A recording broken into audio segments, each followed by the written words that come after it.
Hi everyone, आप सभी का स्वागत है कॉलेज वाला के यूट्यूब चैनल पे। और आज की वीडियो के अंदर मैं डिस्कस करने वाला हूँ कुछ आसान सवाल। ये आसान सवाल होने वाले हैं इन्फोसिस जो कि अपने इंटरव्यू में पूछती है क्वेश्चंस, वो वाले क्वेश्चंस हम डिस्कस करने वाले हैं।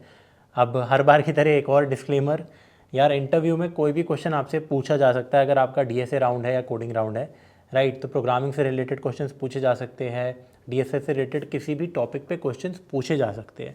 ये सीरीज़ मैं सिर्फ इसलिए ला रहा हूँ ताकि आपको थोड़ा सा आइडिया लगे कि यार एक तरीके से पीवाईक्यूज़ की सीरीज़ आप कह सकते हो, थोड़े बहुत पीवाईक्यूज़ जो कि इस तरीके के सवाल शायद पूछे जाने के चांस थोड़े से ज़्यादा होते हैं।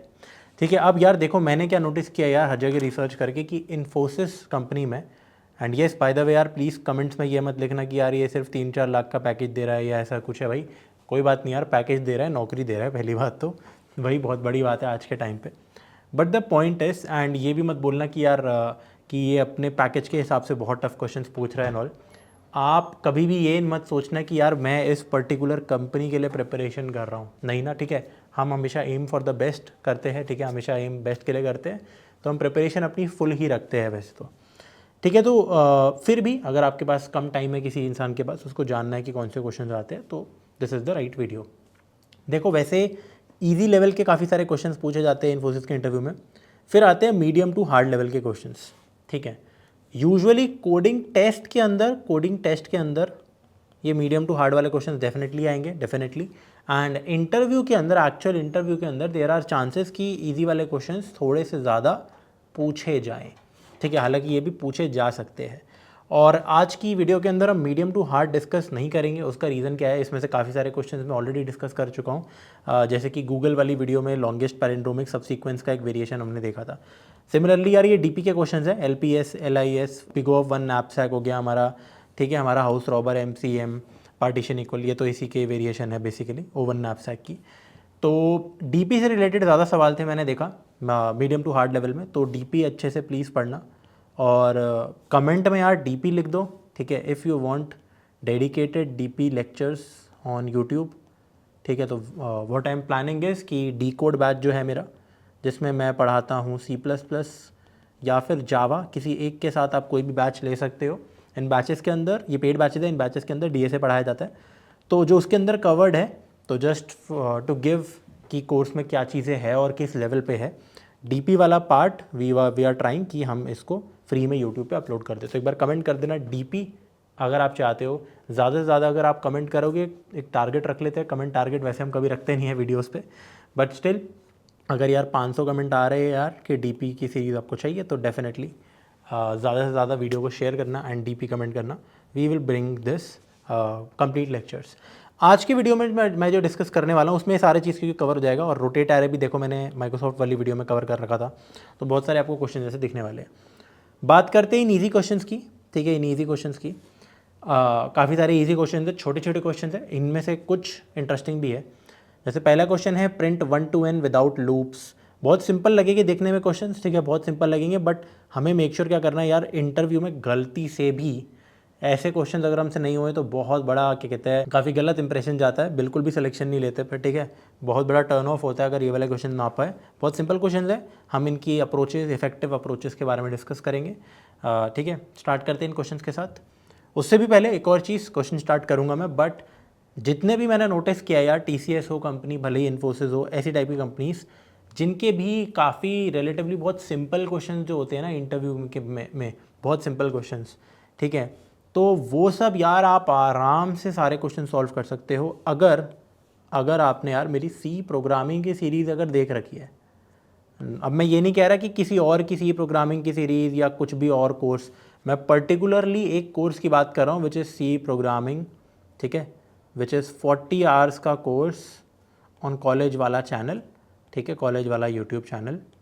तो आप प्लेलिस्ट में जा सकते हो, इसी चैनल की जो आप देख रहे हो प्लेलिस्ट पे अगर आप जाओगे तो सी प्रोग्रामिंग के लेक्चर मिलेंगे, डिटेल 40 घंटे सिर्फ पढ़ा रखा है, कोई बकवास नहीं कर रखी, सिर्फ पढ़ा रखा है।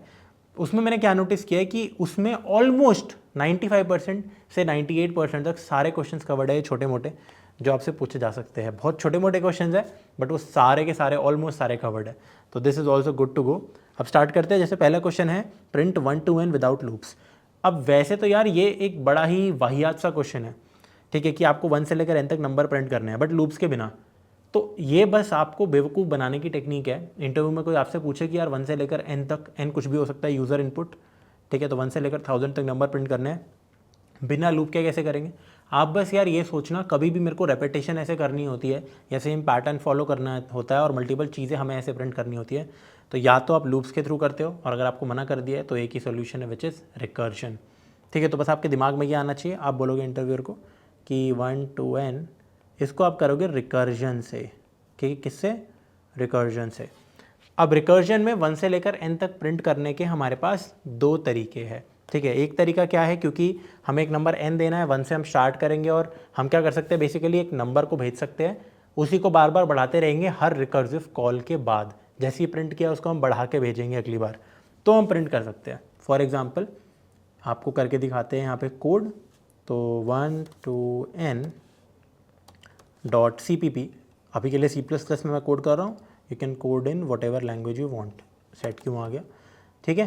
तो फॉर एग्जांपल आप यूज़र से इनपुट लेते हो C in n, राइट, एक नंबर आपने इनपुट ले लिया, आप 1 से लेकर n तक आप नंबर्स को प्रिंट करना चाहते हो, तो लूप्स के बिना करना चाहते हो, तो एक हमारे पास रिकर्सिव मेथड क्या होता है, हम एक फंक्शन बना सकते हैं प्रिंट करके, जिसके अंदर हम 2 वेरिएबल्स दें, 2 वेरिएबल वाला, ठीक है, एक 1 मतलब 1 से लेकर हम आगे आगे बढ़ते रहेंगे, और एक हमारा n कि n तक ही हमें प्रिंटिंग करनी है। फिर हम क्या कर सकते हैं, हम बना लेंगे एक वॉइड प्रिंट, ठीक है, तो एक रिकर्सिव फंक्शन बना लेंगे जो कि बेसिकली कुछ नहीं करेगा, नंबर प्रिंट करेगा, फिर नेक्स्ट को वापस से अपने आप को खुद को कॉल करेगा जो अपने से एक ज़्यादा नंबर को प्रिंट कर रहा होगा। क्या मतलब यार, कोई मतलब नहीं है, बहुत सिंपल है, 2 नंबर्स को यहाँ पे रिसीव कर लो एक तो यार, ठीक है, इंट आई इंट n, आपको हमेशा एक तो आई को प्रिंट करना है, ठीक है, एक तो आपको यार आई को ENDL दे देते हैं, आई को आपको नंबर को प्रिंट करना है, फिर अगली बार आपको बढ़ा के भेजना है, तो आप वापस से रिकर्जन चला दोगे, इस बार i+1 अगली बार प्रिंट करोगे। ये n क्यों हम लिख रहे हैं बार बार, n इसलिए लिख रहे हैं चेक करने के लिए, अगर गलती से i n से बड़ा है तो आगे के नंबर हमें प्रिंट नहीं करने, हम कर देंगे रिटर्न, फंक्शन ख़त्म। ठीक है, तो सिंपल सा कोड है बहुत। अच्छा, हमने डिक्लेयर ही नहीं किया वेरिएबल, माय बैड। ठीक है, तो हम जैसे नंबर अगर 7 देते हैं तो 1 से लेकर 7 तक आप देख सकते हो प्रिंटिंग हो गई है। ठीक है, अगर हमने 7 को इनपुट दिया तो दिस इज़ वर्किंग, ये हमारे पास एक मेथड है, बहुत सिंपल है। अगर आपको यार ये भी समझ नहीं आ रहा कि ये क्या हो रहा है, please I would highly recommend, ये मैं आपको समझाऊंगा नहीं, this is like very basic recursion, this is not कि यार ये समझाने वाली चीज़ है नहीं। अगर ये समझना है तो प्लीज़ रिकर्जन की वीडियो फ्री में अपलोड कर रखी है हमने यूट्यूब पे, कॉलेज वाला चैनल पे, आप जाके देख सकते हो। अभी भी नहीं समझ आ रहा कि कहाँ जाना है, पहले चैनल को क्लिक करो, प्लेलिस्ट पे जाओ, प्लेलिस्ट पे सी प्रोग्रामिंग कोर्स में जाओ, आपको वहाँ पे रिकर्जन की वीडियो मिल जाएगी जिसमें ये डिटेल में समझा रखी है ये वाली चीज़, बिल्कुल बेसिक बच्चों के लिए। बाकी मोस्टली मैं जानता हूँ आप में सबको आते होगा। बात करते हैं इसकी दूसरी अप्रोच की, क्योंकि डेफिनेटली आई थिंक अगर इतना इजी क्वेश्चन को इंटरव्यूअर पूछ रहे तो बोलेगा कि यार आपने यहाँ पे 2 वेरिएबल ले रखे हैं, ये काम एक वेरिएबल से नहीं हो सकता क्या। तो एक चीज़ आप ये बोल सकते हो, हालांकि नॉट द बेस्ट मेथड, कि we can use global variables. तो आप बोल दोगे सर ग्लोबल वेरिएबल को यूज़ कर लेते हैं, ठीक है, इनपुट यहाँ ले लेंगे हम उसका, यहाँ पे हमने डिक्लेयर कर दिया, फिर हमें ये वेरिएबल पास करने की ज़रूरत नहीं पड़ेगी, and then we can do the job. 1 के साथ स्टार्ट करके हम प्रिंट कर सकते हैं and we will get the answer. मान लो हमने 9 किया, 1 से लेकर 9 तक प्रिंटिंग हो गई। बट इवन इसके बिना क्या हो सकता है, क्या सिर्फ रिकर्सिव फंक्शन में एक वेरिएबल भेज के हमारा काम हो सकता है? The answer is yes. सबसे पहले आप ये सोचो, अगर n से लेकर 1 तक की प्रिंटिंग करनी है तो वो कैसे करेंगे। तो n से लेकर 1 तक की प्रिंटिंग हम ऐसे कर सकते हैं, हमने यहाँ पे नंबर एक n दे दिया, यहीं डिक्लेयर कर लेते हैं हम यहाँ पे n को ही भेजेंगे। हम बेसिकली क्या चाहेंगे, n से लेकर 1 तक प्रिंटिंग करनी है, यानी कि 100 से लेकर, फॉर एग्जांपल 100 से लेकर 1। तो मैंने 100 प्रिंट किया, नेक्स्ट टाइम 100 से एक कम प्रिंट करूँगा, नेक्स्ट टाइम एक और कम, फिर जब 1 आ जाएगा वो प्रिंट करूँगा, फिर 1 से एक और कम 0, तो हम फंक्शन को ख़त्म कर देंगे। तो हमारे पास एक बेस केस भी आ जाएगा। What we will do is, technically हम यही नंबर क्योंकि प्रिंट कर रहे हैं, ठीक है, तो जब तक n या फिर हम i प्रिंट कर रहे हैं जो भी हमने भेजा है, ठीक है, तो अगर जो भी ये नंबर है अगर ये 0 के बराबर हो गया तो हम रिटर्न करेंगे, हम बार बार प्रिंट कर देंगे और एक कम भेजते रहेंगे। समझ रहे हो, नंबर भेजा हमने, क्या वो 0 है, नहीं तो प्रिंट करो, अगली बार वापस रिकर्सिव कॉल लगाओ एक नंबर कम के लिए। ये n से लेकर 1 तक की प्रिंटिंग करता है, ठीक है। अब इसी के अंदर ये 8 मैंने इनपुट दिया था, इसी के अंदर हम इसको 1 से लेकर n भी बना सकते हैं बड़ी आराम से। हम इसको 1 से लेकर n भी बना सकते हैं। कैसे? इसके लिए आपको कॉन्सेप्ट आना चाहिए कि यार दिस इज़, हमने पहले काम किया, ठीक है, इसको मैं लिखता हूँ वर्क, इसको मैं लिखता हूँ recursive call, and this is base this is base case, ठीक है। तो इसको कहते हैं हम कि भाई कॉल से पहले काम, अगर हम अपने काम को कॉल के बाद करें, डिफरेंस देखना। और फिर मैं लिखता हूँ 7, तो 1 से लेकर n तक नंबर प्रिंट हो जाएंगे, ठीक है। ये आपके लिए एक होमवर्क है कि ये कैसे हुआ, कि मैंने बाद में कैसे किया। इसके लिए आप प्लीज़ पढ़ के आना रिकर्जन एंड समझना ये चीज़। अगर आप, क्योंकि इतना सिंपल क्वेश्चन अगर इंटरव्यूअर पूछ रहा है इतना ज़्यादा, तो आपको ये आना ही चाहिए कि भाई कॉल के बाद काम। तो this is basically basic recursion. And easy level question में यूजुअली आप यही देखोगे, थोड़ी बहुत मैथ्स यूज़ हो रही है, एरेज यूज़ हो रहा है, रिकर्जन डेफिनेटली यूज़ हो रहा है, ठीक है। तो ये बेसिक वर्किंग ऑफ रिकर्जन में हम पढ़ाते हैं, बहुत ही बेसिक लेवल, फ्री में मैंने पढ़ा रखा है, आप जाके देख सकते हो बिल्कुल, ठीक है। इन डिटेल इसको आपको समझ आना चाहिए कि हमने किया क्या है, कॉल के बाद काम किया है, तो 1 से लेकर 7 तक क्यों प्रिंटिंग हुई है। क्योंकि बेसिकली हुआ क्या है, मान लो मैंने यहाँ पे 7 लिखा, 7 यहाँ पे गया, तो क्या 7 0 है? नहीं। तो सबसे पहले हम 7 को हमने कॉल लगाया, वो 6 को लगाएगा, 5 4 3 2 1, जैसे ही 0 है तो वापस कॉल बैक, मतलब वो चीज़ वापस आती है, ठीक है, रिटर्न रिटर्न रिटर्न रिटर्न होके। तो ऐसे हमारा काम होता है। डिटेल में आपको देखना है तो आप देख सकते हो। आगे बढ़ते हैं, हम अगला क्वेश्चन देखते हैं फटाफट, आज की वीडियो में हम प्रोग्रेस करेंगे। नेक्स्ट मेरा क्वेश्चन क्या है, रिमूव डुप्लीकेट्स इन अ सॉर्टेड एरे।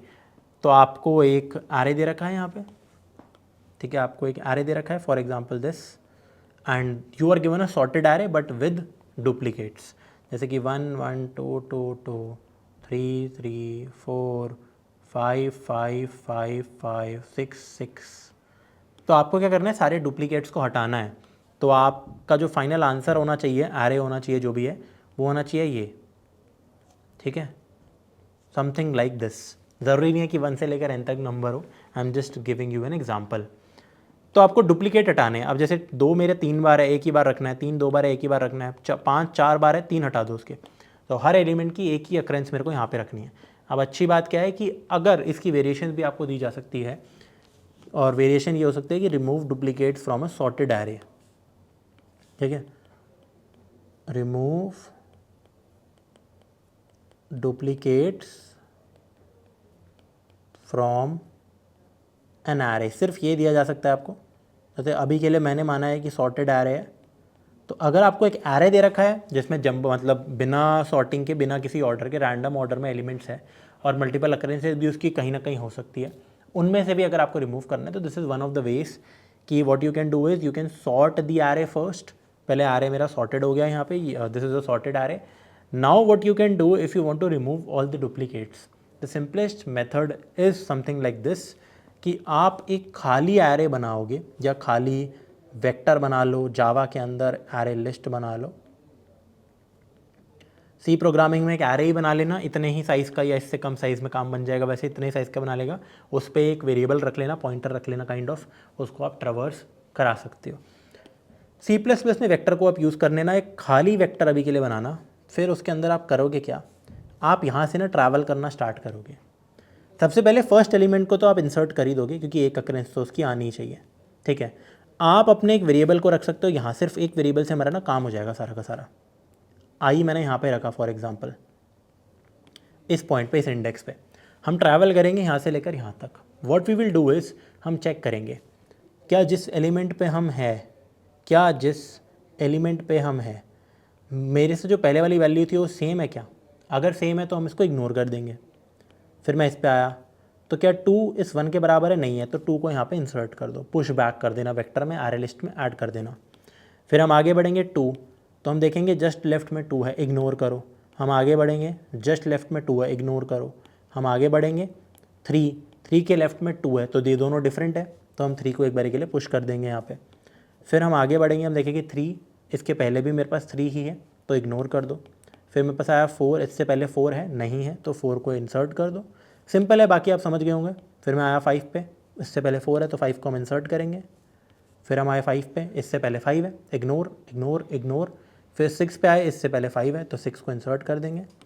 फिर यहाँ पे आए, इससे पहले 6 है, इग्नोर कर देंगे। आगे बढ़ेंगे, हमारा लूप भी ख़त्म हो गया, and we have an answer vector या एरे लिस्ट, जिसके अंदर हमने बिल्कुल जो यूनिक एलिमेंट्स हैं उनको इंसर्ट कर दिया है। अब देखो इसमें क्या वेरिएशंस आपसे पूछी जा सकती है। पहली वेरिएशन तो यही पूछी जा सकती है, देखो अगर आपको सॉर्टेड एरे ही दे रखा है तो this is the simplest method, कुछ नहीं करना लिटरली। हमें पता है अगर सॉर्टेड है तो डुप्लीकेट एलिमेंट्स एक साथ होंगे। अगर आपको क्वेश्चन में सिर्फ ये दे रखा है कि यार मेरे पास एक नॉर्मल एरे है, ठीक है, मेरे पास कुछ ऐसा एरे मेरे को दे रखा है फॉर एग्जांपल, ठीक है, 5 4 5 3 6 6 1 2 2 5 2 3। तो आप देख सकते हो ये रैंडम ऑर्डर में एलिमेंट्स है एक तो, और मल्टीपल अक्रेंसेस भी है।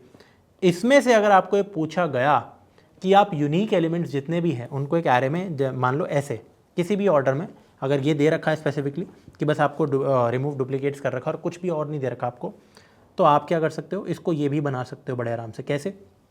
पहले आप इसको सॉर्ट कर दोगे जिससे सारे इकट्ठे सेम एलिमेंट्स एक साथ आ जाएंगे, and then you can do this thing. But अगर हम बात करें इस पर्टिकुलर मेथड की, जिसमें आपको एक अनसॉर्टेड एरे दे रखा है and you have to remove the duplicates, ठीक है, और मान लो आपको क्वेश्चन में ये भी दे दिया गया कि ओरिजिनल ऑर्डर आपको प्रिजर्व करना है एलिमेंट्स का। मतलब जैसे यहाँ पे अगर 6 आए, 5 आया जैसे, तो मैंने लिखा 5, फिर मैंने लिखा 4, फिर मैंने देखा 5 पहले से आ चुका है, इग्नोर कर दो, फिर मैंने किया 3, फिर मैंने किया 6 पहले से आ चुका है, फिर मैंने किया 1, फिर मैंने किया 2, फिर मैंने देखा 2 पहले से आ रखा है, 5 पहले से, 2 पहले से, 3 पहले से। समझ रहे हो? तो आपको मान लो अगर ऐसा एरे बनाना है इससे, समझ रहे हो, कुछ ऐसे टाइप की भी क्वेश्चन आपसे पूछे जा सकते हैं इंटरव्यू में बहुत सिंपल तरीके से। अनसॉर्टेड एरे है, डुप्लीकेट्स को रिमूव कर दो and original order kind of preserve करो हर एलिमेंट की फर्स्ट अकरेंस का। मतलब जैसे 5 का फर्स्ट अकरेंस ये है, ये नहीं है, ये नहीं है, ठीक है, 4 का फर्स्ट अकरेंस ये है और कोई 4 हमारे पास है ही नहीं, 5 का फर्स्ट अकरेंस 5 पहले से आ चुका है, इसको इग्नोर करो, 3 का फर्स्ट अकरेंस ये है, ना कि ये है। आई होप आप समझ पा रहे होंगे। उस ऑर्डर में आपको अगर ये प्रिंट करने हैं तो वो आपसे पूछा गया है यहाँ पे। कैसे करेंगे? या तो ये दे दिया गया, क्योंकि इसमें भी अगर हम सॉर्टिंग करते हैं इसकी तो ऑर्डर बिगड़ जाता है, हमारा दिक्कत आ सकती है। हम क्या कर सकते हैं, कर तो उससे भी सकते हैं, but what we can do is something like this. या तो आपको ये भी करना हो, या आपको मान लो इससे दोनों ही बनाने हो, ये भी बनाना हो और ये भी बनाना हो, जैसे ये भी। तो एक मेथड क्या था इससे ये बनाने का, जैसे कि मैंने बोला पहले सॉर्ट कर दो, फिर हमारा वो जो एल्गोरिदम मैंने समझाया, तो उसके लिए ना n log n time complexity लगेगी, क्योंकि सॉर्टिंग की इतनी लगती है, बिल्ट इन सॉर्ट की भी, मर्ज सॉर्ट, क्विक सॉर्ट, ठीक है। बट हम इस वाले मेथड को थोड़ा बेटर कर सकते हैं। इससे बेटर हम क्या कर सकते हैं, अगर हमें यही बनाना है या इवन ये भी बनाना है, we can use a hash map. क्या भाई? We can use a hash map. इससे क्या होगा, n log n से थोड़ा सा हम बच जाएंगे। अगर हमें यही चाहिए, हम एक हैश मैप, या फिर आई वुड से कि I think yes you can use an hash set, ठीक है। तो आपको उसके लिए ना ये पता होना चाहिए कि यार हैश सेट डेटा स्ट्रक्चर क्या होता है। आगे बढ़ते हैं, थोड़ा सा अगले पेज पे आते हैं और बात करते हैं कि अगर इससे ये बनाना है, पहले इसको डिस्कस करते हैं, ठीक है। पेस्ट एंड यहाँ से हट गया था,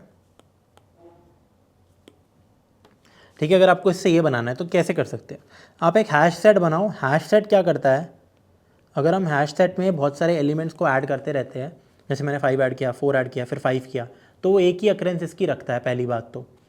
दूसरा, इसमें insertion big O of 1 time complexity में हो जाता है। सर्चिंग की एलिमेंट मेरे सेट में है या नहीं, चाहे कितने भी सारे एलिमेंट्स हो, वो ऑलमोस्ट बिग O ऑफ 1 में हो जाता है एवरेज केस में, और डिलीशन भी बिग O ऑफ 1 में हो जाता है। तो it is a beautiful data structure, ठीक है, बहुत ज़बरदस्त डेटा स्ट्रक्चर होता है ये। तो आप क्या कर सकते हो, जैसे कि आप इस एरे पे पूरा ट्रैवल करो, हमने देखा 5 क्या हैश सेट में पहले से है, मतलब है क्या, आप डायरेक्टली डाल ही सकते हो हैश सेट के अंदर उसको, ठीक है। तो आपने 5 डाल दिया, फिर इन सारे एलिमेंट्स को हैश सेट के अंदर डालते रहो अगर आपको किसी भी ऑर्डर में चाहिए तो मैंने 4 डाला, फिर मैंने वापस 5 डाला, एक ही बार हैश सेट के अंदर आता है, वो समझ रहे हो। तो जब मैं एलिमेंट्स को इनके अंदर ऐसे डालूंगा, रैंडम ऑर्डर में मैं कह रहा हूँ, हैश सेट के अंदर एलिमेंट्स को डालूंगा तो वो एक ही बार आते हैं। फिर मैं इस पूरे सेट को प्रिंट करा सकता हूँ या अपने किसी आंसर एरे में पुश बैक करा सकता हूँ, ठीक है। और इसकी टाइम कॉम्प्लेक्सिटी हमारी कितनी रहेगी, बिग O ऑफ n ही रहेगी, वो भी इसलिए क्योंकि मैं ट्रैवल कर रहा हूँ इस पर, दैट्स इट, ठीक है। बार बार मेरे को टेंशन नहीं लेना कि मैंने 5 भी डाला, 4 भी डाला, 3 भी डाला और वापस से 5 की दूसरी अकरेंस आई, कोई टेंशन नहीं होगी उसमें, ठीक है। क्योंकि हर बार इंसर्शन करने की बिग O ऑफ 1 लगती है, सर्च करने की भी big O of 1 time complexity हमारी यहाँ पे लगती है। पहली चीज़ आ गई यहाँ पे। दूसरा, अब जब मैं इस हैश सेट से एलिमेंट्स को बाहर निकालूंगा तो ज़रूरी नहीं है कि वो इस ऑर्डर में आए, ठीक है, ज़रूरी नहीं है कि वो इस ऑर्डर में आए। पहली बात तो अगर मैं ऑर्डर्ड सेट बनाऊंगा तो सही ऑर्डर में आएगा, मतलब असेंडिंग ऑर्डर में। बट अगर मैं इन एलिमेंट्स को हैश सेट से बाहर निकालता हूँ तो क्या ज़रूरी इस ऑर्डर में आएगा, पहले 5 4 3? नहीं, गारंटी नहीं है कोई। तो what you can do is something like this.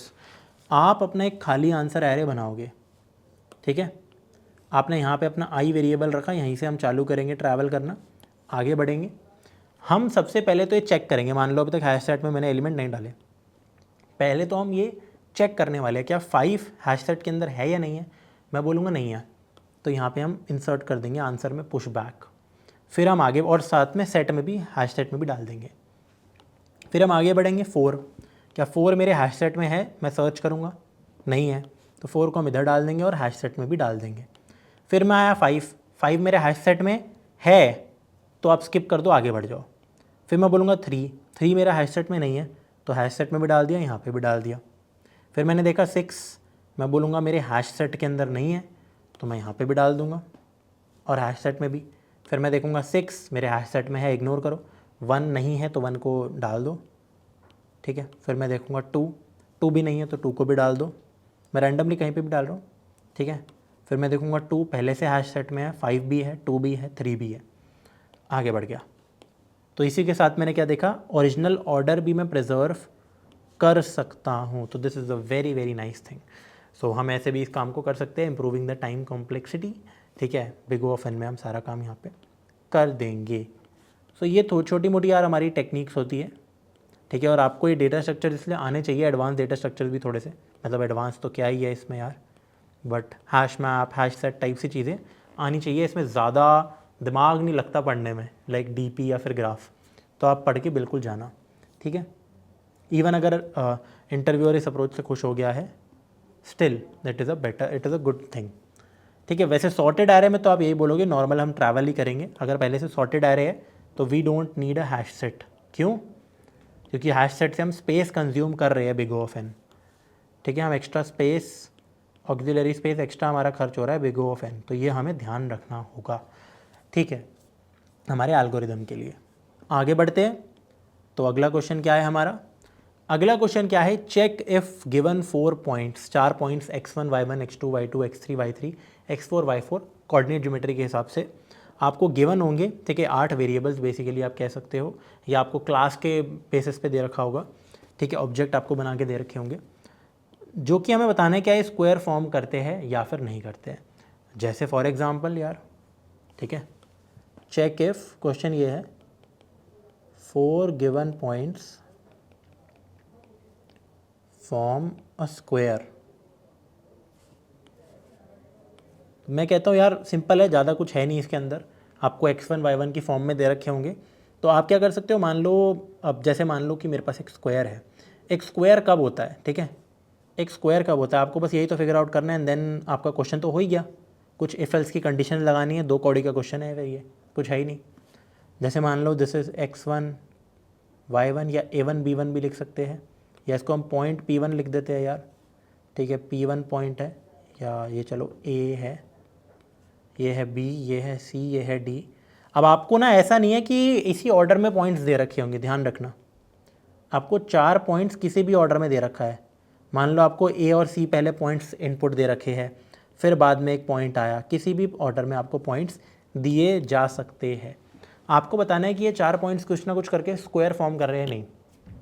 ध्यान रखना, स्क्वायर कौन सा रेक्टेंगल होता है, पहली बात तो मैंने रेक्टेंगल बोला, ठीक है, और रेक्टेंगल कौन सा पैरेललोग्राम होता है, इन चीज़ों पे आपको ध्यान रखना है।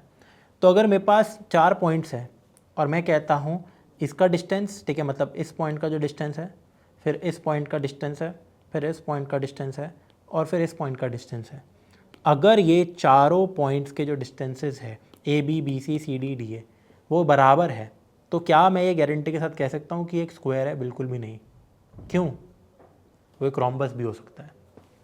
तो आपको पता होना चाहिए, अगर मैं बोलता हूँ कि मेरे पास 4 साइड लेंस है जो कि मैंने बराबर प्रूफ कर दी, तो it is not sufficient to say कि ये एक स्क्वायर है, it is sufficient to say कि ये एक रोम्बस है ज़रूर। और अगर मैंने बोल दिया कि एक रोम्बस है जिसके डायगोनल्स इक्वल है, ठीक है, एक ऐसा रोम्बस जिसके डायगोनल इक्वल है, तो वो स्क्वायर होता है। तो अगर ये डायगोनल्स की लेंथ भी बराबर है, जैसे कि ये पूरी लेंथ इसके बराबर है और ये 4 लेंथ बराबर है, तो ये स्क्वायर है। तो बस आपको यही एक तरीके से प्रूफ करना है, I believe, and you will be good to go, ठीक है, सिंपल सा प्रूफ है, ज़्यादा कुछ है ही नहीं इसके अंदर। ठीक है, आपको यही प्रूफ करनी है चीज़ें कि एक स्क्वायर कैसे बनेगा। अब आप इसमें क्या चीज़ें कर सकते हो, क्योंकि आपको किसी भी ऑर्डर में पॉइंट दिए जा सकते हैं। तो मान लो आपको जो पहला पॉइंट दे रखा है, आप क्या करो, पहले पॉइंट के डिस्टेंसेस निकाल दो सबसे। तरीका बता रहा हूँ एक। ठीक है, तो आपने जैसे ए बी निकाला, ए सी निकाला, ए डी निकाल दिया, जो भी आपको पॉइंट दे रखे किसी भी ऑर्डर में। अब आप इसमें ये चेक करो, अगर पहली बात तो क्योंकि ये और ये बराबर होने चाहिए, बट ये अनइक्वल होना चाहिए। तो मान लो स्क्वायर की साइड लेंथ मेरी ए है, ए और ए, तो आपको ये पता होना चाहिए, मैं बताऊंगा भी नहीं, पाइथागोरस थ्योरम से ये √2a हो जाएगी। ऑब्वियस सी बात है, दोनों डायगोनल की लेंथ। तो अगर आपको ये पता लग रहा है क्या कि ये ए है, ये ए है, तो मैं गारंटी के साथ कह सकता हूँ कि अगर ये पॉइंट्स है तो कुछ ना कुछ हम ऐसा कह सकते हैं कि भाई, क्योंकि ये लेंथ बेसिकली ए सी है, तो अगर ए बी, ठीक है, ए बी का स्क्वायर मतलब ए बी की लेंथ का स्क्वायर यानी कि A square plus A D length का स्क्वायर, अगर किसी भी दो पॉइंट्स के लेंथ्स का स्क्वायर्स इज इक्वल टू वो जो तीसरा पॉइंट है, from one point, like A is a point, A से हम 3 जगह जा रहे हैं और कुछ भी कोई भी 3 ऐसे कंडीशन ये बैठ पा रही है, इसका मतलब मुझे शॉर्ट ये तो पता लग गया है कम से कम कि यार ये लेंथ मेरी क्या है, ए है, ये ए है और ये √2a है। ठीक है, बट अभी भी ये प्रूव नहीं हुआ है कि ये एक स्क्वायर है। अगर मैंने सिर्फ इतनी सी चीज़ प्रूव की, जैसे कि आपने सुना कि मैं क्या देखूंगा, एक पॉइंट का बाकी 3 पॉइंट्स के साथ डिस्टेंस, उनमें से 2 बराबर होने चाहिए, एक उनका √2 टाइम्स होना चाहिए। तो मुझे ये चीज़ चेक करनी पड़ेगी यार, ये वाली, कि ये बराबर बैठ रहा है या फिर नहीं। तो 2 इक्वल्स का स्क्वायर इसके बराबर आपका होना चाहिए, डिस्टेंस के मतलब स्क्वायर्स के सम का डिस्टेंस इसके बराबर हमारा होना चाहिए। ठीक है, बट ऐसा भी केस हो सकता है कि मान लो ये मेरे पॉइंट्स है ए बी डी, रोम्बस में भी ये बिल्कुल बन सकता है यार, मतलब रोम्बस तो नहीं बट एक दूसरे तरीके का पैरेललोग्राम हो सकता है कि अगर ये ए है, ये ए है, अभी तक मैंने इतना ही चेक किया बस, ये √2a है, क्या ये स्क्वायर है? एक नहीं, ये तो पैरेललोग्राम भी नहीं है, ये कोई और शेप भी तो हो सकती है। आप समझने की कोशिश करो, मैं बस 3 लेंथ्स अगर बना दूँ, ऐसी भी तो बन सकती है। वो देखो, ये ए है, ये ए है, ये √2a है, तो ये तो अजीब सी फिगर काइट बन गई बेसिकली। ठीक है, not even a parallelogram, rhombus भी नहीं है, काइट है ये तो, जिसमें ये 2 लेंथ बराबर है और ये 2 लेंथ बराबर है। ठीक है, डायगोनल्स की भी लेंथ अनइक्वल है, तो ये फिगर भी बन सकती है अगर मैंने सिर्फ इतनी सी चीज़ प्रूफ की। तो बेसिकली आपने जैसे ये अगर प्रूफ कर लिया, तो आपको ये सेम चीज़ एक और पॉइंट के लिए प्रूव करनी पड़ेगी। आपको ये सेम चीज़ एक और पॉइंट के लिए प्रूव करनी पड़ेगी। अच्छा, is it safe to say कि अगर मान लो मैंने सी पॉइंट के लिए ये लेंथ ए निकाली, ये ए निकाली और ये √2a है, तो क्या ये स्क्वायर है? मैं बोलता हूँ हाँ ये स्क्वायर है, और कुछ क्योंकि कंडीशंस नहीं बैठ सकती। बट आपको नहीं पता कि आप जैसे आपने पहले पॉइंट को चेक किया स्क्वायर्स, तो अभी आपको नहीं पता कि उसका ऑपोजिट पॉइंट है कौन सा, ये है, ये है, ये है, ये कुछ आपको दे नहीं रखा है, कोड होगा क्योंकि तो पॉइंट्स आपको इनपुट ले रखे हैं। तो आप बेसिकली क्या करोगे, किसी भी दूसरे पॉइंट के साथ अगर आप सेम चीज़ें प्रूव कर पा रहे हो, ध्यान रखना, किसी भी दूसरे पॉइंट के साथ सेम चीज़ें अगर आप प्रूव कर पा रहे हो, तो भी ज़रूरी नहीं है कि एक स्क्वायर होगा। मान लो हम बी पे हैं, ये लेंथ मेरी ए है, ठीक है, क्योंकि ये पहले से प्रूव हो गया मान लो। ठीक है, हम बी पे है, ये लेंथ मेरी ए है, और मान लो फिर बी डी और ये, तो इन दोनों का स्क्वायर भी इसके बराबर हो सकता है, ज़रूरी नहीं है कि ये दोनों मेरे a/√2 हो, ये भी हो सकता है। ठीक है, तो अभी भी आपको गारंटी नहीं मिली है। तो आप चारों पॉइंट्स के साथ जब ये चीज़ चेक कर लोगे, तो तब जाके आपको एक गारंटी मिल सकती है, या फिर आप एक ऑपोजिट पॉइंट के साथ चेक कर लोगे तो भी आपको गारंटी मिल जाएगी। तो ये सब चीज़ें आप इंटरव्यू में बोल सकते हो कि यार स्क्वायर हम ऐसे चेक कर सकते हैं। द बेटर थिंग इज़ कि यार हम सिंपल सारे पॉइंट्स के लिए ये वाली कंडीशन हम चेक कर लेते हैं। ठीक है, सारे पॉइंट्स के लिए what we can do is हम ये कंडीशन चेक कर सकते हैं एंड कोई इशू हमें नहीं आना चाहिए यहाँ पे। ठीक है, सिंपल सा रहेगा, बहुत कोई दिक्कत ही नहीं है हमें। ठीक है, अच्छा एक और मैथमेटिकल मेथड है, क्योंकि ये तो बड़े मेथड्स हो गए कि आप एक फंक्शन बनाओगे पूरा का पूरा। कोड इसका प्लीज़ खुद करना, मैं करके नहीं दिखाने वाला, बहुत सिंपल है कि आपने 4 पॉइंट इनपुट लिए, फिर हर एक पॉइंट के लिए बाकी 3 पॉइंट के लिए ये चेक करो, फिर इस पॉइंट के लिए भी चेक करो एंड सबके लिए चेक करो। ठीक है, और या फिर सारे डिस्टेंसेस पहले आप देख लो। एक काम आप ये कर सकते हो सिंपल, ये मैंने एक लंबा मेथड बता दिया, थोड़ा इम्प्रोवाइज आप क्या कर सकते हो इसी मेथड के अंदर, कि आप सिंपल सबसे पहले तो चारों डिस्टेंसेस कैलकुलेट करो। अगर वही अनइक्वल है तो स्क्वायर तो ज़िंदगी में नहीं हो सकता। जब आपने देख लिया कि चारों साइड्स इक्वल है, तो इस बात की गारंटी है कि शायद स्क्वायर हो सकता है। फिर आप बस किसी भी एक डायगोनल को देख लो। ठीक है, उसकी लेंथ अगर √2a टाइम्स है या फिर ऐसा रिलेशन बैठ रहा है तो you are good to go, it is the square 100%। ठीक है, दिस इज़ प्रूवन। तो चारों साइड निकाल लो, किसी भी एक डायगोनल की लेंथ निकाल लो, दैट्स इट, डन। तो सिंपल सा ये वाला हमारा मामला रहने वाला है, डायगोनल आइडेंटिफाई कर लेना बस। अब देखो एक और मेथड क्या हो सकता है कि आप मैथमेटिकल मेथड है, इससे बेटर मेथड क्या हो सकता है कि यूजिंग स्लोप। तो बेसिक छोटी मोटी अगर 11th की मैथ्स आपको स्ट्रेट लाइंस आपने पढ़ा है, बड़ा सिंपल सा टॉपिक है, तो आप ये गारंटी के साथ कह सकते हो अगर ये पॉइंट जैसे ए बी है, या मैं अगर ऐसे बोल दूँ यूजिंग स्लोप वाला मेथड हमारा कुछ ऐसा रहने वाला है, इसी को उठा लेते हैं। ठीक है, तो स्लोप से हम क्या कर सकते हैं, क्योंकि आप जानते हो दो लाइंस कि अगर स्लोप, दो परपेंडिकुलर लाइंस के स्लोप आपस में क्या होते हैं, ये रिलेशन है। इफ़ L1 एंड L2 और परपेंडिकुलर, देन उनके जो स्लोप्स है फॉर एग्जांपल M1 M2, तो M1 इंटू M2 मेरा -1 के बराबर होता है। तो आप इससे भी निकाल सकते हो आराम से क्या कि इन दोनों का स्लोप निकाल लो, इन दोनों पॉइंट्स का। ठीक है, and then you can just find out कि ये परपेंडिकुलर है या फिर नहीं है। आफ्टर फाइंडिंग आउट सबसे पहले तो ये देख लेना सारे डिस्टेंसेस बराबर है या नहीं है, then you can do simply this thing कि भाई ये क्या इससे परपेंडिकुलर है या ये इससे परपेंडिकुलर हमारा नहीं है। ठीक है, और उसके लिए अगेन आप क्या करोगे, अब देखो हो सकता है आप ये ध्यान रखना, आप किसी भी 3 पॉइंट्स को सेलेक्ट कर लो, कोई भी 3, 4 में से किसी भी रैंडम ऑर्डर में आपको दे सकते हैं ना, 1 2 3 या 1 2 3 कुछ भी। अगर मैं क्योंकि कोई भी 3 पॉइंट लेता हूँ तो आई एम कन्फर्म कि मेरे पास 2 लाइन्स है, लाइन नंबर 1 एंड 2। ठीक है, तो 3 पॉइंट आपने ले रखे हैं, तो आप एक काम कर सकते हो, ए को बी के साथ एंड देन बी को आप सी के साथ कर सकते हो एंड उनका स्लोप निकाल सकते हो, पहले ए बी का फिर बी सी का, या इस डी ए का और ए बी का। अगर मान लो आपको ये 3 पॉइंट दे रखे हैं तो अगेन आप क्या कर सकते हो, आप पर आपको ये ध्यान रखना पड़ेगा कि इनमें से परपेंडिकुलर वाले स्लोप कौन से हैं। तो सारी चीज़ आपको चेक करनी है, कहीं ऐसा ना हो कि मान लो ये 3 पॉइंट है तो मैंने इसका स्लोप निकाला और फिर मैंने इसका स्लोप निकाला, क्योंकि उससे हमें कुछ नहीं मिलने वाला है। उनके स्लोप्स का डिफरेंस मतलब जो tan थीटा आएगा वो 45 डिग्री निकालने के लिए हमें काफ़ी ज़्यादा दिक्कत हो सकती है। तो what we can do simply is कि यार हमें आइडेंटिफाई करना पड़ेगा ये वाली साइड्स कौन सी है। तो किसी भी 3 पॉइंट्स को हम उठाएंगे और हम क्या करेंगे, क्योंकि 3 लाइन्स बनेगी हमारी, 1 2 3, 2 नहीं 3 बनेगी, तीनों के हम स्लोप्स निकालेंगे। अगर कोई भी 2 स्लोप्स का प्रोडक्ट मेरा -1 है then you are good to go. तो आप ये चीज़ें भी बता सकते हो। कुछ कंडीशंस और लगी है कि कहीं भाई स्लोप 0 ना हो, 0/0 की कंडीशन ना आ रही हो, एंड सो ऑन। आगे बढ़ते हैं, अगला क्वेश्चन सॉल्व करते हैं। ये सारी चीज़ें आप बोलोगे तो इंटरव्यूअर खुशी होगा, जितनी ज़्यादा चीज़ें आप बोलोगे तो। ठीक है, ध्यान रखना इंटरव्यू में अगर आप किसी 1 या 2 क्वेश्चन से ही पूरा इंटरव्यू ऐसे निकाल देते हो, गिवन दैट ऐसा नहीं है कि आप उसमें घबरा रहे हो, ढंग से उसको बार बार बताए जा रहे हो, उसकी और अप्रोचेज बताए जा रहे हो, तो इट इज़ गुड, क्योंकि वो और कुछ पूछेगा नहीं एंड ऐसा नहीं है कि 2-3 घंटे आपका इंटरव्यू चलेगा, तो ये अच्छी बात रहती है। ठीक है, तो अगला क्वेश्चन क्या है, इसको हम लास्ट में करेंगे, बहुत प्यारा क्वेश्चन है, या अभी कर लेते हैं। Number of factors of a given number n। ठीक है, तो ये मैंने खुद लिखा है क्योंकि मेरे को ऐसा लग रहा है ये चीज़ पूछी जा सकती है। क्वेश्चन तो यही था कि भाई प्राइम नंबर मेरे को निकालना है, number of prime numbers from 1 से लेकर n, कौन सा नंबर मेरा प्राइम है।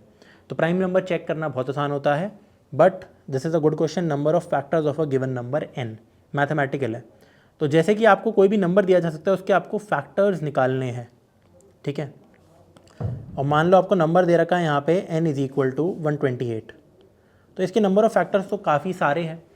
कैसे हम इसके फैक्टर्स को निकालेंगे, देखो अगर तो आपको कुछ ऐसा दे रखा है कि किसी भी नंबर के आपको नंबर ऑफ़ मतलब फैक्टर्स अगर निकालने हैं, अगर तो देखो आपको ऐसा दे रखा है कि ये आपसे वर्बली पूछा जा रहा है, ऐसा नहीं है कि आपको कह रहे हो कि यार इसको कोड कर दो। ठीक है, तो मेरी बात को समझना, अगर मैं पहले क्या करूँगा, मान लो कोई भी नंबर है उसको अगर हम प्राइम फैक्टराइज करते हैं, ये थोड़ा पीएनसी का क्वेश्चन है। जैसे कि आपको एक हैवी नंबर अगर दे दिया गया, ठीक है, आपको मान लो आपको नंबर दे दिया जाए कुछ ऐसा 5024, इसके नंबर ऑफ़ फैक्टर्स निकालो। सबसे पहले इसको प्राइम फैक्टराइज करो, 2 की कोई पावर आएगी, 3 की कोई पावर आएगी। ठीक है, ध्यान रखना है, 2 की कोई पावर आएगी, मान लो x1, 3 की power x2 into prime number हमारे अगले 5 की पावर x3, 7 की पावर x4, मतलब अगर ये फैक्टर्स में है। ठीक है, तो इसको आप सबसे पहले प्राइम फैक्टराइज कर दोगे एंड देन हमारे नंबर ऑफ़ फैक्टर्स बड़े सिंपल होते हैं पीएनसी के थ्रू, विच इज़ बेसिकली जितनी भी इनकी पावर्स है तो उसमें हम 1 ऐड कर देंगे, 1 + x1, 1 + x2 multiplied by 1 + x3, ये मल्टीप्लाई होंगे एंड सो ऑन।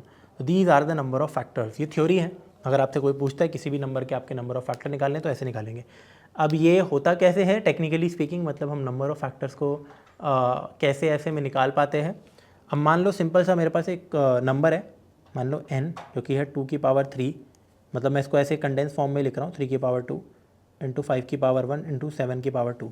मेरे को इसके नंबर ऑफ फैक्टर्स निकालने हैं, तो बहुत सारे बन सकते हैं, ठीक है, बहुत सारे नंबर ऑफ फैक्टर्स मेरे यहाँ पे बन सकते हैं। एक इसका फैक्टर क्या होगा, 1 भी एक फैक्टर होगा इस नंबर का, ये पूरा नंबर भी होगा। फिर मैं बोलूँगा 2 भी एक फैक्टर है, फिर 4 भी एक फैक्टर है जो कि यहाँ पे है, फिर 8 भी एक फैक्टर है, फिर 3 भी एक फैक्टर है उसकी सारी पावर्स, ठीक है, 9 भी फैक्टर है, 5 भी फैक्टर है, 7 भी फैक्टर है, 49 भी एक फैक्टर है इसका। बट इनका कोई कॉम्बिनेशन भी फैक्टर हो सकता है, मतलब ये भी हो सकता है कि भाई 2 की पावर 1, 3 की पावर 2, 7 की पावर 1, जो भी ये नंबर आता है, मतलब 2 इंटू 9 इंटू 7, ये भी एक फैक्टर होगा इसका। तो ऐसे तो बहुत सारे हो सकते हैं, तो कॉम्बिनेशन निकालना बहुत आसान है। आप बेसिकली क्या बोलोगे, जितने मेरे प्राइम फैक्टर्स है इसके, ठीक है, जैसे कि 2, 3, 5, 7, तो उनके लिए क्या करो, एक स्लॉट खाली रखो। अब मैं कहता हूँ कि मेरे फैक्टर्स कैसे बन सकते हैं, कितने number of factors, permutation and combination का क्वेश्चन है क्लासिक एक। तो मैं क्या बोलूँगा कि यार 2 की कितनी पावर्स में ले सकता हूँ, उसकी कितनी चॉइसेस हैं, 4 चॉइसेस इसकी है, 3 चॉइसेस इसकी, 2 इसकी, 3 इसकी। कैसे, पावर तो 3 है, 4 चॉइसेस मतलब या तो मैं 2 की पावर 0 रख सकता हूँ, या 2 की पावर 1, 2 या 3 अपने उस फैक्टर में, तो 4 चॉइसेस इसकी आ गई। सिमिलरली इसमें 0, 1, 2, 0, 1, 0, 1, 2, इनको आप मल्टीप्लाई कर दोगे तो टोटल नंबर ऑफ आपकी चॉइसेस जो भी आंसर आएगा वो आपके नंबर ऑफ फैक्टर्स हो जाएंगे उस पर्टिकुलर नंबर के। तो बहुत सारे फैक्टर्स बनते हैं, ठीक है, तो ये एक तरीका है। बट एक्चुअली में जब आप कोड कर रहे होंगे तो क्या आप पूरे नंबर को पहले प्राइम फैक्टराइज करने बैठोगे? मेरे को एक बात बताओ, जब हम कोड करेंगे तो क्या हम नंबर को प्राइम फैक्टराइज करने बैठेंगे? नहीं। तो फटाफट सबसे मिनिमम बेस्ट टाइम कॉम्प्लेक्सिटी के अंदर हम कैसे निकालें कि मेरे नंबर ऑफ फैक्टर्स कितने हैं, ठीक है। प्राइम फैक्टराइज तो मैंने बोल दिया, चलो टोटल नंबर ऑफ फैक्टर्स मेरे को बताने हैं अपने नंबर के। एक तरीका क्या है कि आप लूप चलाओ लेकिन गंदा वाला, ठीक है। तो आप क्या कर सकते हो, you can run a loop from 1 to n, ठीक है, एंड चेक इफ़, क्योंकि जितने भी मेरे फैक्टर्स होते हैं किसी भी नंबर के, ध्यान रखना किसी भी नंबर के कितने भी मेरे फैक्टर्स होते हैं वो नंबर या उससे छोटे होंगे। 128 का कोई फैक्टर उससे बड़ा नहीं हो सकता ना यार। तो एंड चेक इफ़, ये जो भी आई है 1 से लेकर n तक हम आई चलाएंगे, आई लूप को, ठीक है। तो check if n modulus i equal to 0, कि नंबर मेरा आई से डिविजिबल है तो वो फैक्टर है। तो बिग O ऑफ n में हम ये काम कर सकते हैं बड़े आराम से, जैसे कि 128 के केस में मैं आपको करके दिखाता हूँ कोड यहाँ पे। तो फाइंड ऑल फैक्टर्स, बहुत अच्छा क्वेश्चन है, अभी आगे बने रहना मेरे साथ यार। ये तो मैं सिंपल सी अप्रोच आपको बता रहा हूँ, बट आप मेरे साथ प्लीज़ बने रहना, ठीक है। बात करते हैं यहाँ पे, मान लो हमने इंट n किया, एक नंबर हमने इनपुट यहाँ पे ले लिया, फिर हम चाहते हैं, हम इस फैक्ट ये भी लिख देते हैं, सी आउट एंटर नंबर, ठीक है, एंड देन हमने उसको इनपुट ले लिया। अब हम बोल रहे हैं इसके नंबर ऑफ फैक्टर निकालो। तो एक तरीका क्या है, सीधा फॉर लूप लगाओ 1 से लेकर n तक ही। तो अगर इफ़, ठीक है, n modulus i equal to 0 अगर है तो आप इसको प्रिंट कर दो, मतलब ये, या फिर आपको अगर नंबर ऑफ फैक्टर निकालने थे, सॉरी, तो आप काउंट प्लस प्लस कर सकते हो, काउंटर मेंटेन कर सकते हो। मान लो मैं प्रिंट कर रहा हूँ, ठीक है, सी आउट आई कर रहा हूँ मैं वो सारे फैक्टर्स को प्रिंट करना चाह रहा हूँ। जैसे कि मैं कहता हूँ 128, तो ये सारे मेरे फैक्टर है 1, 2, 4, 8, 16, 32, 64। मैं कोई प्राइम नंबर डाल देता हूँ अगर, तो उसके फैक्टर्स ही नहीं है, 2 ही है बस, मतलब number and itself because it is a prime number, ठीक है। मैं अगर कोई दूसरा नंबर डाल दूँ 326, तो ये ही मेरे इसके 4 फैक्टर्स हैं, ठीक है। तो ये फैक्टर निकालना तो सिंपल है, लेकिन इसकी टाइम कॉम्प्लेक्सिटी कितनी है, कोई आपसे पूछे। इस कोड की टाइम कॉम्प्लेक्सिटी है बिग O ऑफ n, तो the time complexity is not good, big O of n, ठीक है। बिग O ऑफ n क्यों, क्योंकि n तक ही मेरा लूप चल रहा है। तो हम इसको मच बेटर बना सकते हैं, ठीक है। इसकी time complexity is not that great, इसकी टाइम कॉम्प्लेक्सिटी हमारी है big O of n। We can do something better. अब इसमें यार आप यही ध्यान रखो कि जब आपसे पूछा जाए कि यार प्राइम नंबर का कोड क्या होता है, कि मेरे को एक नंबर बताना है वो प्राइम है या नहीं। प्राइम का मतलब क्या होता है कि उसके सिर्फ 2 ही फैक्टर हो, 1 और n, राइट। तो अगर मैं एक लूप चलाता हूँ प्राइम नंबर के कोड में 2 से लेकर n-1 तक, कोई भी फैक्टर मेरे को मिल गया मैं ब्रेक कर सकता हूँ, और फैक्टर ना मिले तो इसका मतलब प्राइम है। तो प्राइम नंबर में भी हमें पूरा चेक करने की ज़रूरत नहीं होती 2 से लेकर n-1 तक, या पूरे n नंबर्स तक चेक नहीं करना होता कि यार ये फैक्टर है या नहीं है। आपको एक कॉन्सेप्ट पता होना चाहिए, स्क्वायर रूट ऑफ n, ठीक है। मतलब एक चीज़ को नोटिस करना, आप एक चीज़ को नोटिस करना, जैसे कि मैंने पहले 64 नंबर को एक बार ले लेते हैं, ठीक है। तो पहले मैं हम मान के चलते हैं 64 को, स्क्वायर नंबर्स ले रहा हूँ मैं जानबूझ के। 64 के फैक्टर्स 1 होता है, ठीक है, 1 होता है, 2 होता है, 4 होता है, 8 होता है, 16 होता है, 32 होता है, 64 होता है, right.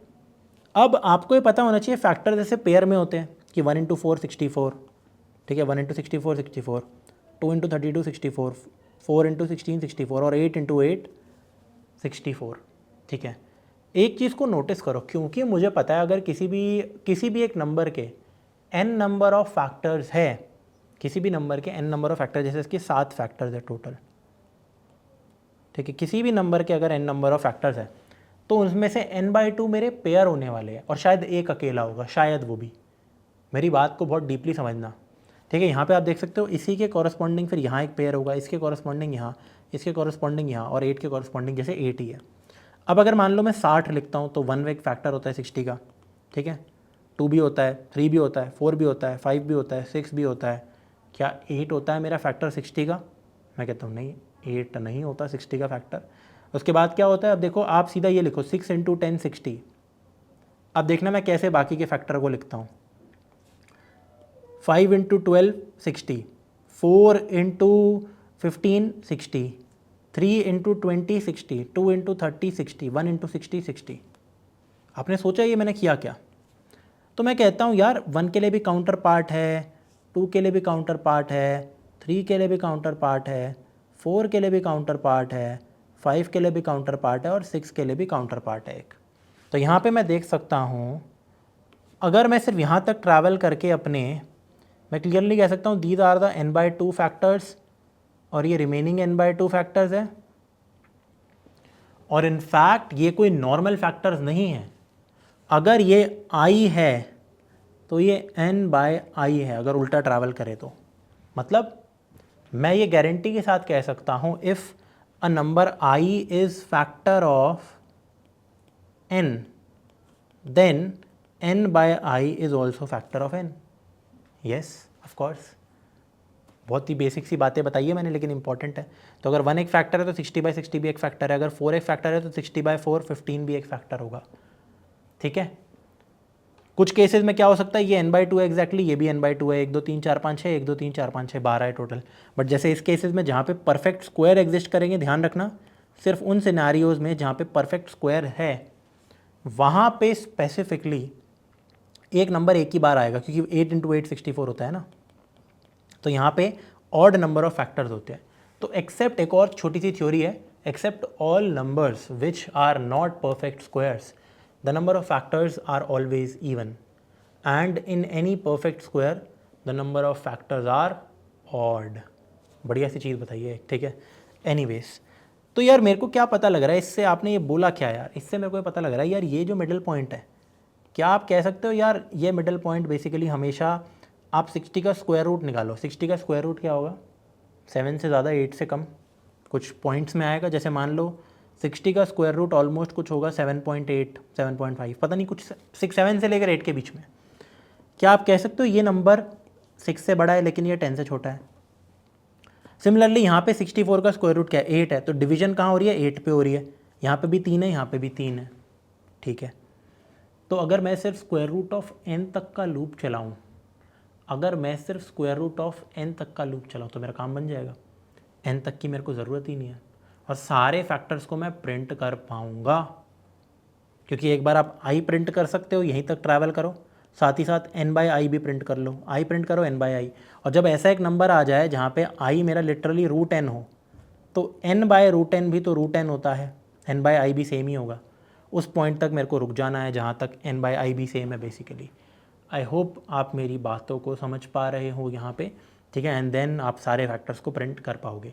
Square root of n को आप एक ही बार प्रिंट कर लेना अगर वो सिमिलर है, ठीक है। बट हम एक बार कोड चला के देखते हैं, आई होप आप समझ पा रहे होंगे, ठीक है, ये 100% बात है अगर एक नंबर के, एंड ये बहुत हेल्पफुल रहेगा क्योंकि आप देख सकते हो अगर 60 है तो हमें सिर्फ 6 बारी तक लूप चलाना है रादर दैन 60 बार। हम सिर्फ 6 बार लूप चलाएंगे 60 के लिए क्योंकि इसका स्क्वायर रूट कुछ 7 तक है, 7 बार लूप चलाएंगे रादर दैन 60 बार।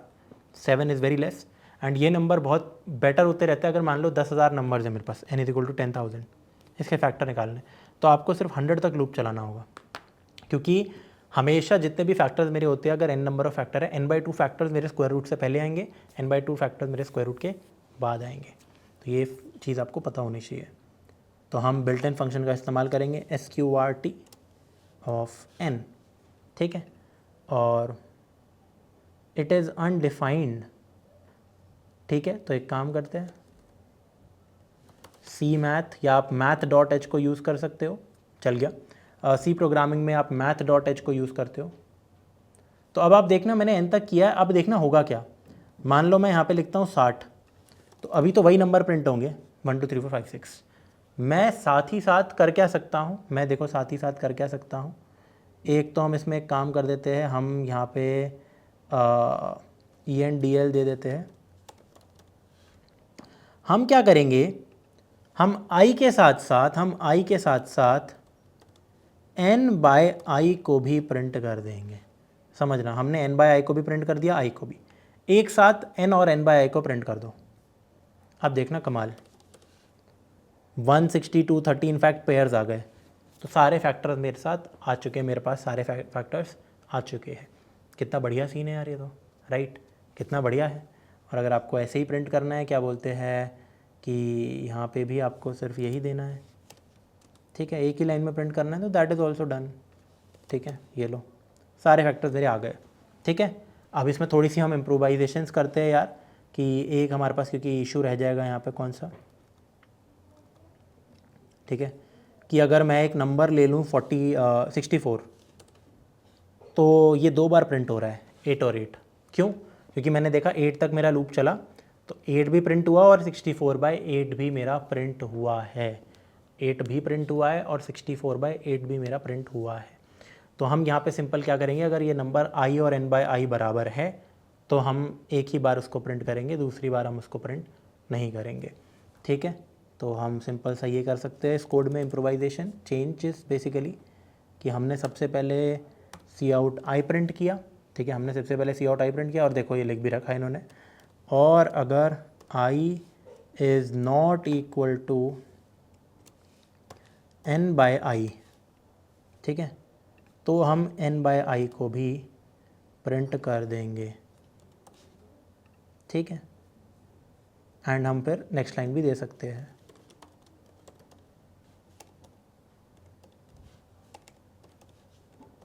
ठीक है, सिंपल। मैं कहता हूँ 64, आप देख सकते हो एक ही बार 8 मेरा प्रिंट हुआ। तो आप सिंपल सा केस लगा सकते हो, अगर ये दोनों बराबर नहीं है तो ही इनको प्रिंट करो, बराबर है तो एक ही बार प्रिंट करो, ठीक है। तो आप इससे ये चीज़ बचा सकते हो। अच्छा, अगर आप चाहते हो कि ऐसे प्रिंट करो इंक्रीजिंग ऑर्डर में 1 2 4 8 16 32 64, वो आपके लिए होमवर्क है। उसका तरीका क्या है, इसको आप 2 बार चला सकते हो इस लूप को। पहली बार चलाओ सिर्फ आप i प्रिंट करो, दूसरी बार चलाओ आप n/i को प्रिंट करते रहो, और उस लूप को आप उल्टा चलाना, ठीक है। आई होप आप समझ पा रहे होंगे। तो this is a nice code, big of square root of n के अंदर मेरा टाइम कॉम्प्लेक्सिटी में सॉल्व हो चुका है, which is much better than big of n। आगे बढ़ते हैं और देखते हैं अपना अगला क्वेश्चन, ठीक है। अब फटाफट निपटाते हैं सारे क्वेश्चंस को, ठीक है। तो एक क्वेश्चन, अब जो लास्ट के 3 क्वेश्चन है ये सिंपल ही है, ठीक है। स्पेसिफिकली अगर मैं बोलूँ कि टाइडी नंबर, ठीक है, ये यार मैं बोलूँगा आपको सजेस्ट करूँगा प्लीज़ इनको होमवर्क्स में लिखो। ये एक एरे का क्वेश्चन है, और ये आप तब कर सकते हो जब आपने पास्कल ट्राइंगल का क्वेश्चन कर रखा है लीड कोड पे। टेंशन मत लीजिए, फ्री में हमने करा रखा है कॉलेज वाला पे, सिंपल क्वेश्चन है बहुत, उसी की तरह है, सिंपल ही है, और दूसरा भी सिंपल ही है। बट हम अगर टाइडी नंबर की बात करें तो ये कुछ भी नहीं है। टाइडी नंबर बेसिकली क्या होता है, आपको ना एक नंबर इनपुट दे रखा होगा, एंड उसकी डेफिनेशन ये होती है टाइडी नंबर की, मतलब जैसे कुछ भी हो सकती है, बट टाइडी नंबर इज जिसमें digits are in non decreasing order from left to right, from left to right, मतलब नॉन डिक्रीजिंग ऑर्डर में।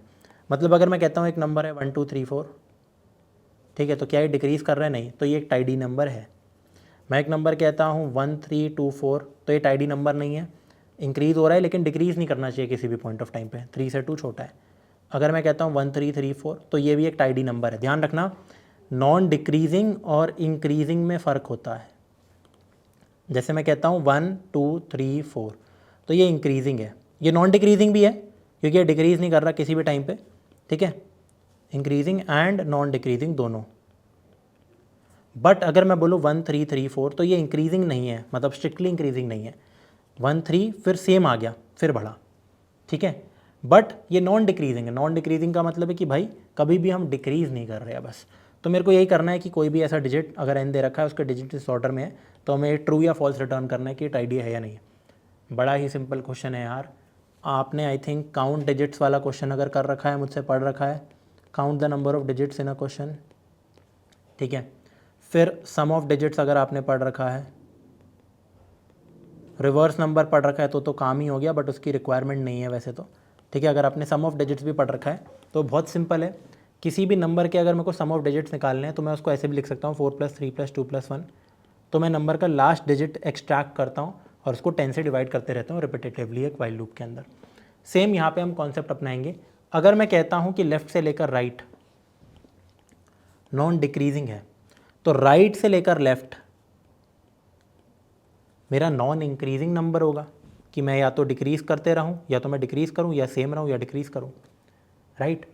Left to right non decreasing का मतलब है right to left non increasing.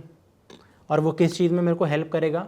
मैं बार बार अपने number को, digit को 10 से डिवाइड करते रहूँगा, सिंपल एल्गोरिदम है, क्योंकि मेरे पास हमेशा नंबर का लास्ट डिजिट का एक्सेस है, उसको हटा सकता हूँ मैं 10 से डिवाइड करके। मेरे पास कोई भी नंबर है अगर n, ठीक है, तो n का लास्ट डिजिट मेरा होता है n मॉडुलस 10, तो आप उसको निकालो, फिर n को 10 से डिवाइड कर दो, उसके बाद वो 133 बन गया, जैसे नंबर छोटा होता रहेगा। और आप सिंपल लो, जो भी मेरा डिजिट है इसको किसी नंबर में स्टोर करा लो पहले से, ठीक है। मान लो 4 आया, फिर अगले नंबर को आप देखना, पुराने नंबर को स्टोर करा के रखना और मेक श्योर करना 3 अगर इससे गलती से भी बड़ा हो गया तो मैं रिटर्न कर दूंगा यहाँ पे फॉल्स। तो बस इतना सा कोड रखना, एक वेरिएबल आप मेंटेन कर लेना जिसमें एक प्रीवियस नंबर हमारा हो, और करंट डिजिट तो मेरे को लास्ट डिजिट से मिल ही जाएगा, ये लास्ट डिजिट से मेरे को मिल जाएगा। मेरे को बस ये देखना है कहीं इससे बड़ा तो नहीं है नंबर, ठीक है, सिंपल। और मुझे यहाँ पे कुछ भी नहीं देखना है, इसको एक प्रीवियस नंबर में स्टोर करा के रखना और उस प्रीवियस नंबर में नया नया नंबर अपडेट करते रहना, दैट इज़ इट। स्टार्टिंग कर लेना उस प्रीवियस नंबर की किससे, इंट मैक्स या इंट मिन से, डिपेंडिंग ऑन द क्वेश्चन। जैसे इस केस में आई थिंक मेरा होगा, अगर प्रीवियस में मेरा इंट मैक्स है तो हम चेक करेंगे यहाँ पे मैक्सिमम नंबर, हाँ चल जाएगा काम, ठीक है। आई होप आप समझ पा रहे होंगे, ठीक है। तो दिस वाज द लेक्चर, बहुत सिंपल क्वेश्चन है। अगेन यार ये सारे क्वेश्चन यार ऑलमोस्ट मैंने इस तरीके के क्वेश्चंस करा रखे हैं अपने इसमें सी प्रोग्रामिंग वाले कोर्स के अंदर। तो this is enough for brushing up all of your basics.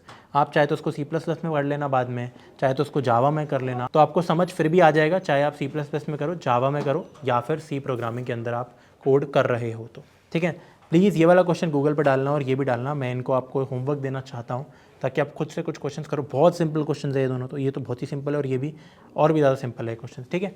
तो काफ़ी सिंपल से प्रॉब्लम्स है, ज़्यादा कोई लोड नहीं लेना इसमें, ठीक है। तो ये लास्ट क्वेश्चन यार बहुत अच्छा है, लेजी केटरर्स प्रॉब्लम। बेसिकली एक पैनकेक दे रखा है, उसमें नंबर ऑफ कट्स मुझे बताने हैं, हर कट्स में मेरे को मैक्सिमम नंबर ऑफ पीसेस बताने हैं। तो प्लीज़ इसको जाके देखना, गूगल करना, आपको एक्सप्लेनेशन भी बहुत अच्छी लगेगी इसकी, और इसको अच्छे से समझना। और इसका एक बहुत अच्छा सोल्यूशन भी होता है बिग ऑफ 1 में, वो भी आप करना, ठीक है। कमेंट में ज़रूर बताना इसका आंसर आप कैसे निकालते हो, और मैं आपको मिलता हूँ अगले किसी वीडियो में। ये भी कमेंट कर दो कि कौन सी आपको वीडियो और चाहिए, किस कंपनी के क्वेश्चन चाहिए। बाय।